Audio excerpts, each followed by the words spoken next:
वस्सलातु Alan नबी व अस्हाबिही वस्सलामु अला अबी हनीफता व अहबाबी। बात समझ आ रही?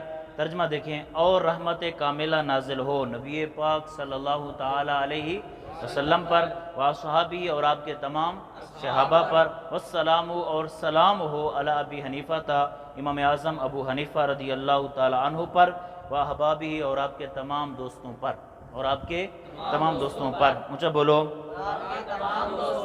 ऊंचा बोलो। मुकर्रब बंदों के लिए 4 लफ्ज़ बोले जाते हैं, समझ आ रही? 4 लफ्ज़ उमूमन अक्सर बोले जाते हैं। कौन कौन से? सलातु वस्सलामु और रिदा रदी अल्लाह ताला अन्हु और तरहम रहमतुल्लाह ताला अलैह। कौन से 4 लफ्ज़ बोले जाते हैं? समझ आ रही? सलात, सलाम, रिदा, तरहम। कौन कौन से? तरहम। सलात यानी अस्सलातु, समझ आ रही? अस्सलाम, अस्सलामु अलैका, समझ आ रही? और तीसरे रदी अल्लाह ताला अन्हु। चौथे नंबर पर रहमतुल्लाह ताला अलैह या अलैहि रहमत, समझ आ रही? तो ये किन के लिए बोले जाते हैं, समझ आ रही? किस किस ज़ात के साथ ये ख़ास हैं? याद रखिए, सलात सिर्फ अंबिया के साथ ख़ास है। सलात सिर्फ अंबिया के साथ ख़ास है, समझ आ रही? सलात का लफ्ज़ सिर्फ अंबिया के साथ ख़ास है। और सलाम, इसके बारे में इख्तिलाफ है। सलाम के बारे में बोलो। बाज़ उलमा के नज़दीक सलाम गैर नबी के लिए बोलना मकरूह है। बाज़ उलमा के नज़दीक सलाम का लफ्ज़ गैर नबी के लिए बोलना मकरूह है, यानी अलैहिस्सलाम कहना गैर नबी के लिए क्या है? मकरूह। बोलो। बाज़ उलमा के नज़दीक गैर नबी के लिए सलाम का लफ्ज़ बोलना क्या है? मकरूह है। और बाज़ के नज़दीक गैर नबी के लिए सलाम का लफ्ज़ बोलना हराम है। सलाम का लफ्ज़ बोलना हराम। लेकिन जमहूर उलमा के नज़दीक सलाम का लफ्ज़ बोलना नाजायज़ है, लेकिन बित्तबा जायज़। गैर नबी के लिए नाजायज़ है, लेकिन बित्तबा जायज़, समझ आ रही? यानी गैर नबी के लिए सलाम का लफ्ज़ जमहूर के नज़दीक भी जायज़ नहीं है, लेकिन अगर बोलना हो तो बित्तबा जायज़ है। पहले हुजूर का जिक्र हो और साथ गैर नबी का तज़किरा हो जाए, समझ आ रही? जैसे नबी पाक और हज़रत अबू बकर सिद्दीक़ अलैहिस्सलाम, समझ आ रही? पहले हुजूर का तज़किरा और हुजूर के साथ किसी और का जिक्र आ जाए तो फिर उनके लिए ये सलाम का लफ्ज़ बोलना जायज़ है। बात समझ आ रही? बित्तबा जायज़ है। वैसे जमहूर के नज़दीक भी अकेले गैर नबी के लिए सलाम का लफ्ज़ बोलना क्या है? नाजायज़ है। क्या है? नाजायज़ है। फिर देखें, सलाम का लफ्ज़ बाज़ उलमा के नज़दीक और बाज़ उलमा के नज़दीक और जमहूर के नज़दीक नाजायज़ है, लेकिन बित्तबा जायज़ है। लेकिन बोलो, बित्तबा की समझ आ गई? पहले हुजूर का तज़किरा हो जाए और फिर हुजूर के साथ गैर नबी का तज़किरा, फिर आखिर में दोनों पर अलैहिस्सलाम, अलैहिस्सलाम, बित्तबा जायज़ है। बोलेगा तो नहीं? और रिदा, रिदा यानी रदी अल्लाह ताला अन्हु, बोलते हैं ना, रदी अल्लाह ताला अन्हु।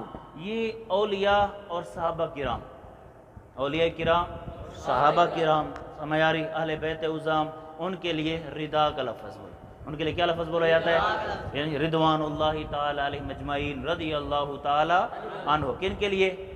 सहाबा किराम, अहले बैत उज़ाम और औलिया किराम के लिए कौन सा लफ्ज़ बोला जाता है? और तरहुम यानी रहमतुल्लाह ताला अलैह, रहमतुल्लाहि ताला अलैह, समझ आ रही? ये नेक मोमिन, नेक साले मोमिन लोगों के लिए, नेक साले मोमिन लोग, क्या लफ्ज़? रहमतुल्लाह, नेक साले मोमिन लोगों के लिए। कितने लफ्ज़ बोले मैंने? कौन कौन से? सलात किसके लिए? और सलाम?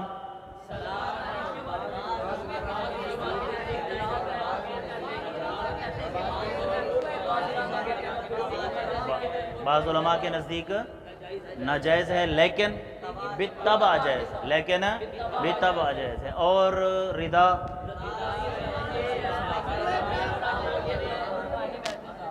जी, और रहमतुल्लाहि ताला अलैह, रहमतुल्लाहि ताला अलैह, ये किसके साथ बोला जाता है?